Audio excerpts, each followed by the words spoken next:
in my lifetime, I never had a physician explain to me the ins and outs of what my illness journey was going to look like. So having an automatic place that I can go to for care automatically sets them apart.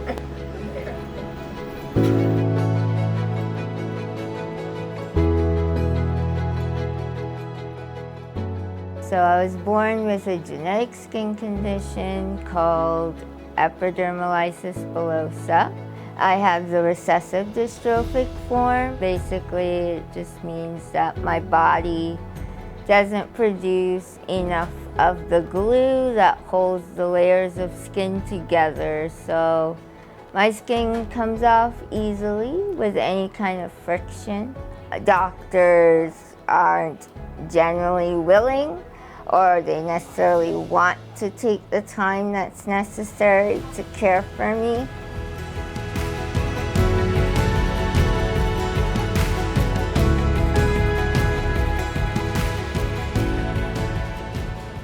Special care dentistry here at Mount Sinai is taking care of the medically complex patients. And what is special about Novelette in the dental department is that her skin is very fragile. Her mucosal first surfaces are very fragile, and just pulling on like this will cause a big blister. So whenever we're just doing a checkup on her can cause quite significant ballooning in her mouth, of which we have to rupture and then trim any excess. So we have to be very careful with Novelette. I find that Dr. Cascone is very kind, and she is driven by principles of like helping people. She's very good at making sure that I'm comfortable and that I don't leave her chair any worse than when I entered, and trying to work to help me maintain the teeth that I do have.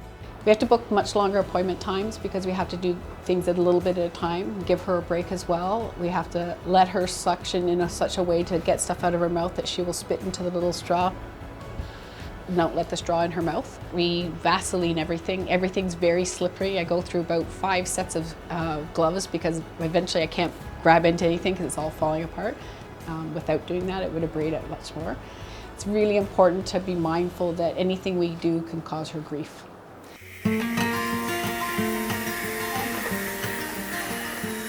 Being able to keep my teeth, for me, means convenience and the ability to participate in societal traditions, like going out to eat and being around others, not being afraid of taking a photo, having the ability to smile if I so choose, because I'm not as insecure because I'm not missing teeth in that way.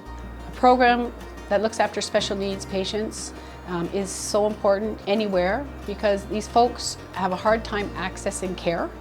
A lot of people we see have come 2-3 hours and they've spent 3 or 4 different visits at other places only to be told no.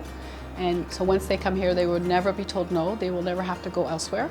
And hence why we get a lot of people driving a long way, because we are it for looking after checkup, cleanings, fillings, extractions, doing everything.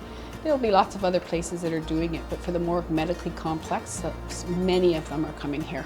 I think it's really important for this program to continue to work with young students so that they can see that the world is a little bit wider than just the norm. That's the hope anyways, and it's always nice too if there's someone that's interested enough that wants to stay on and continue to nurture the program and continue it on to the next generation.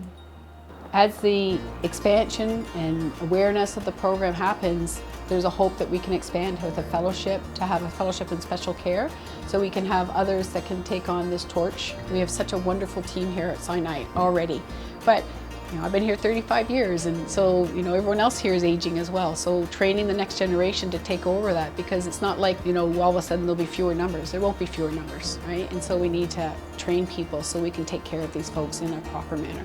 I would say to those that are willing or considering supporting the special care dental program or other programs at Mount Sinai, I would say thank you for your willingness to help people that are marginalized and that our society often disregards. The idea of equality and equity, I think, comes into play. People talk about equality, and that's great. If you give everybody a pair of shoes, but if you don't give everybody a pair of shoes that fits, then you're not going to really fulfill any needs. And so it's always nice for me when I feel like a doctor sees me as a person and not just a person with a disability or someone with a rare condition, but treats me like any other person my age.